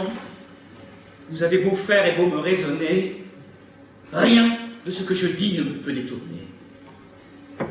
Trop de perversité règne au siècle où nous sommes, et je veux me tirer du commerce des hommes. Toi, contre ma partie, on voit tout à la fois l'honneur, la probité, la pudeur et les lois. On publie en tout lieu l'équité de ma cause. Sur la foi de mon droit, mon âme se repose.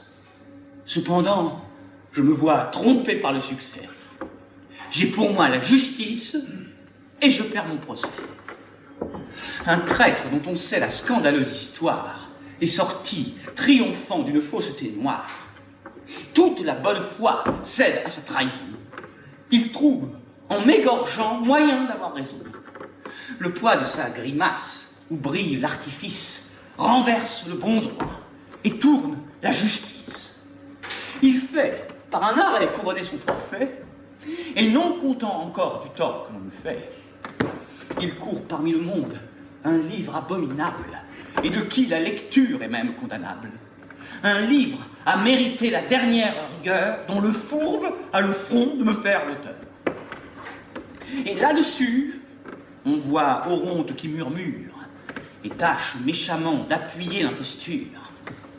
Lui qui d'un honnête homme à la cour tient le rang, à qui je n'ai rien fait qu'être sincère et franc, qui me vient, malgré moi, d'une ardeur empressée sur des vers qu'il a fait demander ma pensée, et parce que j'en use avec honnêteté et ne le veux trahir, lui nie la vérité, il aide à m'accabler d'un crime imaginaire.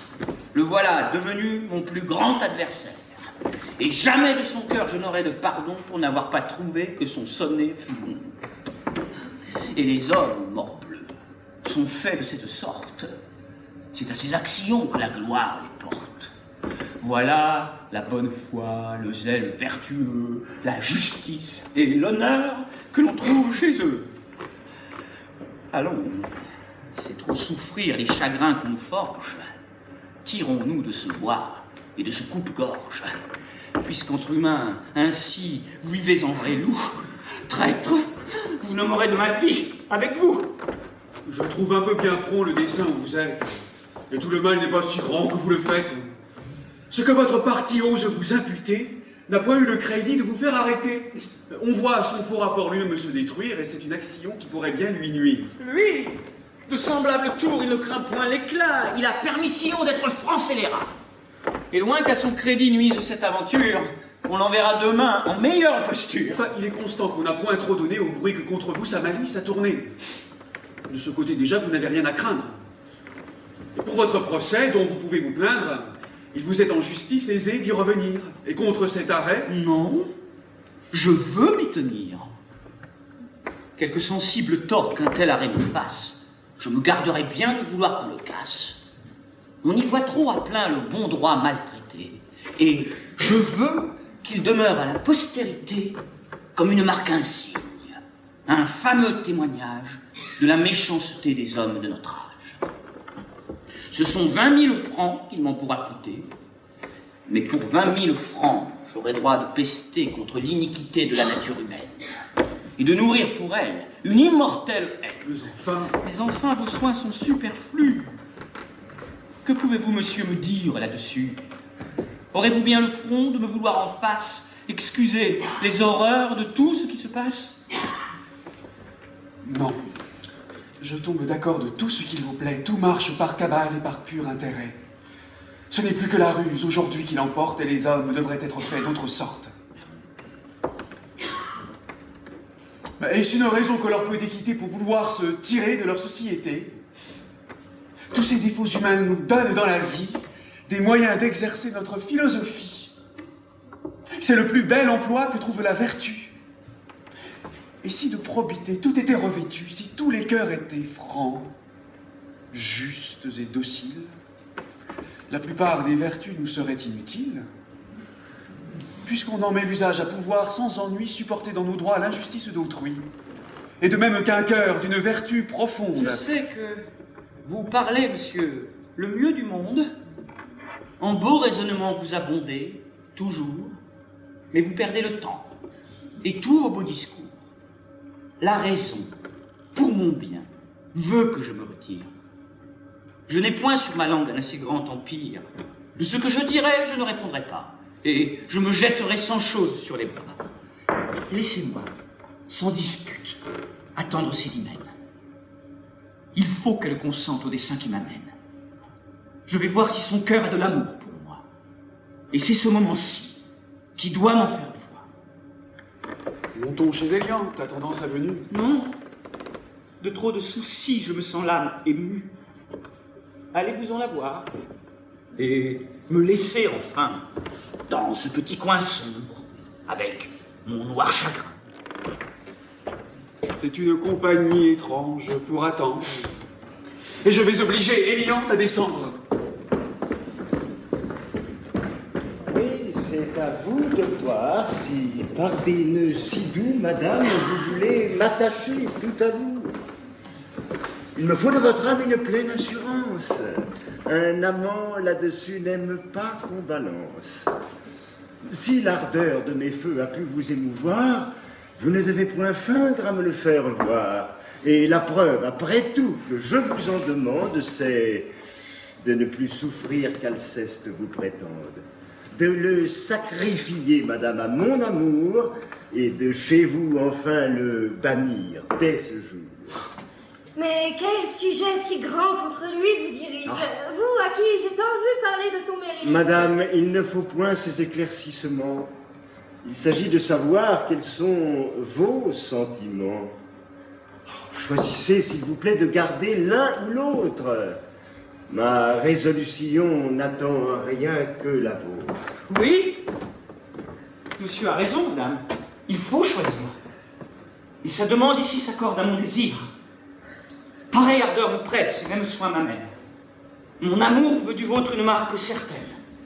Les choses ne sont plus pour traîner en longueur, et voici le moment d'expliquer votre cœur. Je ne veux point, monsieur, d'une flamme importune, troubler aucunement votre bonne fortune. Je ne veux point, monsieur, jaloux ou non jaloux, partager de son cœur rien du tout avec vous. Oh, si votre amour au mien lui semble préférable... Si du moindre penchant elle est pour vous capable... Je jure de n'y rien prétendre désormais. Je jure hautement de ne la voir jamais. Madame, c'est à vous de parler, sans contrainte. Madame, vous pouvez vous expliquer sans crainte. Vous n'avez qu'à nous dire où s'attachent vos vœux. Vous n'avez qu'à trancher et choisir de nous deux. Quoi? Sur un pareil choix, vous semblez être en peine. Quoi? Votre âme balance et paraît incertaine. Mon Dieu, que cette instance est là, hors de saison, et que vous témoignez tous deux peu de raison. Je sais prendre parti sur cette préférence, et ce n'est pas mon cœur maintenant qui balance. Il n'est point suspendu sans doute entre vous deux, et rien n'est sitôt fait que le choix de nos vœux.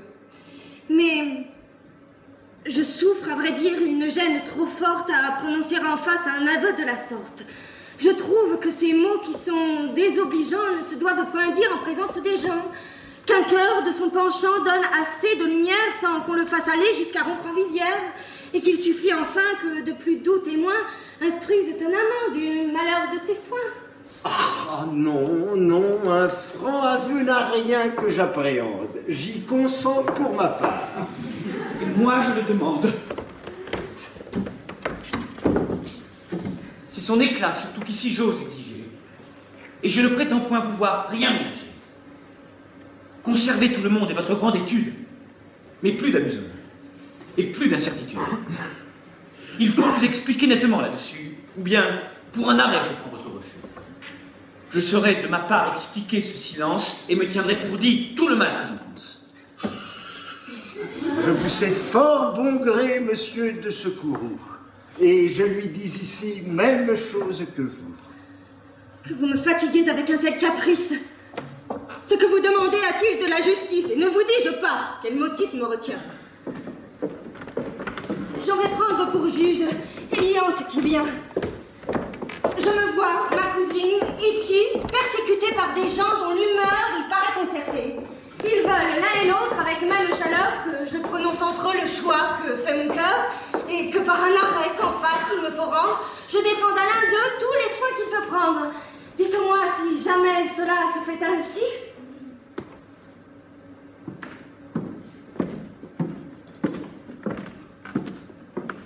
N'allez point là-dessus me consulter ici. Peut-être y pourriez-vous être mal adressé. Et je suis pour les gens qui disent leurs pensées. Madame, c'est en vain que vous vous défendez. Tous vos détours ici seront mal secondés. Il faut parler et lâcher la balance. Il ne faut que poursuivre à garder le silence. Je ne veux qu'un seul mot pour finir nos débats. Et moi, je vous entends si vous ne parlez pas.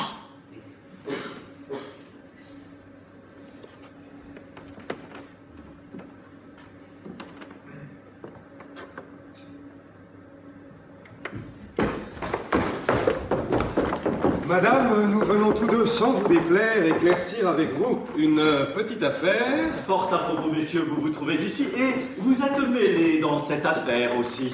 Madame, vous serez surprise de ma vue, mais ce sont ces messieurs qui causent ma venue. Tous deux, ils m'ont trouvé, et se sont plaints à moi d'un trait à qui mon cœur ne saurait prêter foi. J'ai du fond de votre âme une trop haute estime pour vous croire jamais capable d'un tel crime. Mes yeux ont démenti leurs témoins les plus forts. Et l'amitié passant sur de petits discords, j'ai bien voulu chez vous leur faire compagnie pour vous voir vous laver de cette calomnie. Oui, madame, voyons d'un esprit adouci comment vous vous prendrez à soutenir ceci. Cette lettre par vous est écrite à Clitandre. Vous avez pour Acaste écrit ce billet tendre. Messieurs, c'est très pour vous non point d'obscurité, et je ne doute pas que sa civilité à connaître sa main n'ait trop su vous instruire. Mais ceci vaut assez la peine de le lire. Vous êtes un étrange homme, Clitandre, de condamner mon enjouement et de me reprocher que je n'ai jamais tant de joie que lorsque je ne suis pas avec vous. Il n'y a rien de plus injuste. Et si vous ne venez bien vite me demander pardon de cette offense, je ne vous la pardonnerai de ma vie. Notre grand Flandrin de vicomte, il devrait être ici, notre grand Flandrin de vicomte par qui vous commencez vos plaintes, est un homme qui ne saurait me revenir. Et depuis que je l'ai vu 3/4 d'heure durant cracher dans un puits pour faire des ronds, je n'ai pu jamais prendre bonne opinion de lui. Pour le petit marquis, c'est moi-même, messieurs, sans nulle vanité, pour le petit marquis, qui me tint hier longtemps la main, je trouve qu'il n'y a rien de si mince que toute sa personne, et ce sont de ses mérites qui n'ont que la cape et l'épée. Pour l'homme au ruban vert, à vous le dé, monsieur, pour l'homme au ruban vert, il me divertit quelquefois. Avec ses brusqueries et son chagrin bourru, mais il est sans moment où je le trouve le plus fâcheux du monde. Et pour l'homme à la veste, voici votre paquet.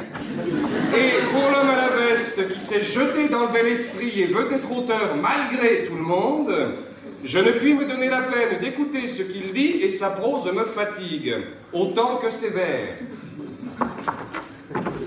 Mettez-vous donc en tête que je ne me divertis pas toujours si bien que vous pensez, que je vous trouve à dire plus que je ne voudrais dans toutes les parties où l'on m'entraîne, et que c'est un merveilleux assaisonnement au plaisir qu'on goûte que la présence des gens qu'on aime. Me voici maintenant, moi. Votre clitandre dont vous me parlez et qui fait tant le douce heureux est le dernier des hommes pour qui j'aurai de l'amitié. Il est extravagant de se persuader qu'on l'aime, et vous l'êtes de croire qu'on ne vous aime pas.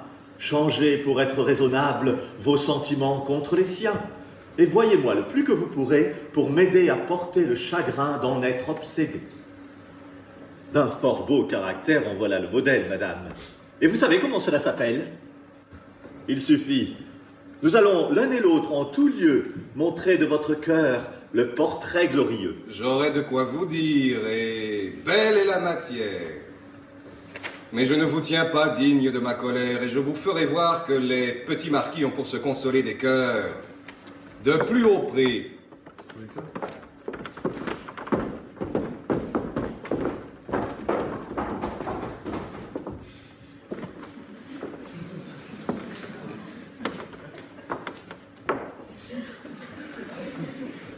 Quoi, de cette façon, je vois qu'on me déchire après tout ce qu'à moi je vous ai vu m'écrire. Et votre cœur, paré de beaux semblants d'amour, à tout le genre humain se promet tour à tour. Allez, j'étais trop dupe, et je ne vais plus l'être. Vous me faites un bien me faisant vous connaître. J'y profite d'un cœur qu'ainsi vous me rendez, et trouve ma vengeance en ce que vous perdez. Monsieur, je ne fais plus d'obstacle à votre flamme, et vous pouvez conclure affaire avec madame. Certes, voilà le trait du monde le plus noir. Je ne m'en saurais taire et me sens émouvoir. Voit-on des procédés qui soient pareils aux vôtres?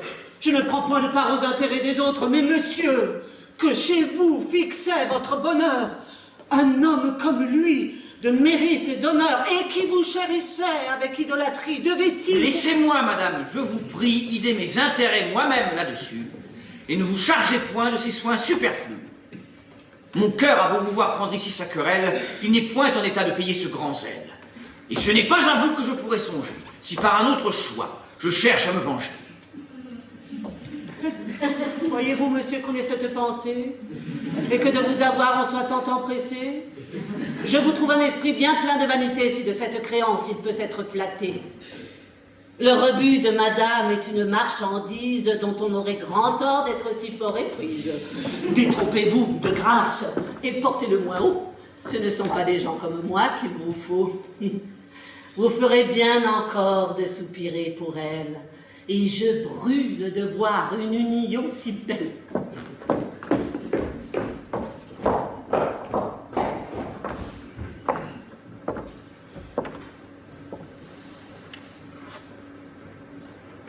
Eh bien, je me suis tu malgré ce que je vois, et j'ai laissé parler tout le monde avant moi. Ai-je pris sur moi-même un assez long empire, et puis-je maintenant... Oui, vous pouvez tout dire. Vous en êtes en droit lorsque vous vous plaindrez, et de me reprocher tout ce que vous voudrez. J'ai tort. Je le confesse. Et mon âme confuse ne cherche à vous payer d'aucune vaine excuse. J'ai des autres ici méprisé le courroux. Mais je tombe d'accord de mon crime envers vous. Votre ressentiment sans doute est raisonnable. Je sais combien je dois vous paraître coupable. Que toute chose dit que j'ai pu vous trahir. Et qu'enfin vous avez sujet de me haïr. Faites-le. J'y consens. Eh, le puis-je, traîtresse? Puis ainsi triompher de toute ma tendresse. Et quoi qu'avec ardeur je veuille vous haïr, trouvais-je un cœur en moi tout prêt à m'obéir? Vous voyez ce que peut une indigne tendresse, et je vous fais tous deux témoins de ma faiblesse. Mais à vous dire vrai, ce n'est pas encore tout. Et vous allez me voir la pousser jusqu'au bout. montrer que c'est à tort que sage de mon homme, et que dans tous les cœurs, il est toujours de l'homme. Oui, je veux bien, perfide, oublier vos forfaits. J'en saurai dans mon âme excuser tous les traits, et me les couvrirai du nom d'une faiblesse où le vice du temps porte votre jeunesse. Pourvu que votre cœur veuille donner les mains au dessein que j'ai fait de fuir tous les humains, et que dans mon désert, où j'ai fait vœu de vivre, vous soyez sans tarder résolus à me suivre. C'est par là seulement que dans tous les esprits, vous pouvez réparer le mal de vos écrits, et qu'après cet éclat qu'un noble cœur aborde, il peut m'être permis de vous aimer encore. Moi, renoncer au monde avant que de vieillir, et dans votre désert, aller m'ensevelir. Et s'il faut qu'à mes feux votre flamme réponde, que vous doit importer tout le reste du monde, vos désirs avec moi ne sont-ils pas contents?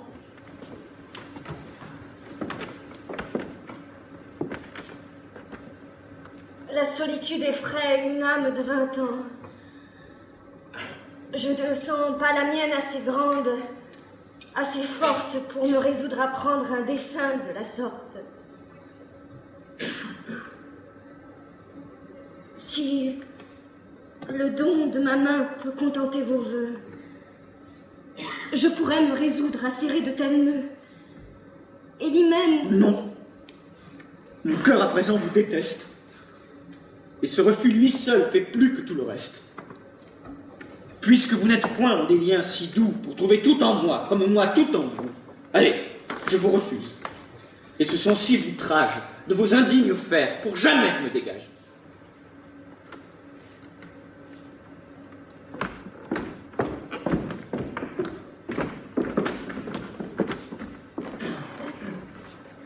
Madame, sans vertu orne votre beauté, et je n'ai vu qu'en vous de la sincérité.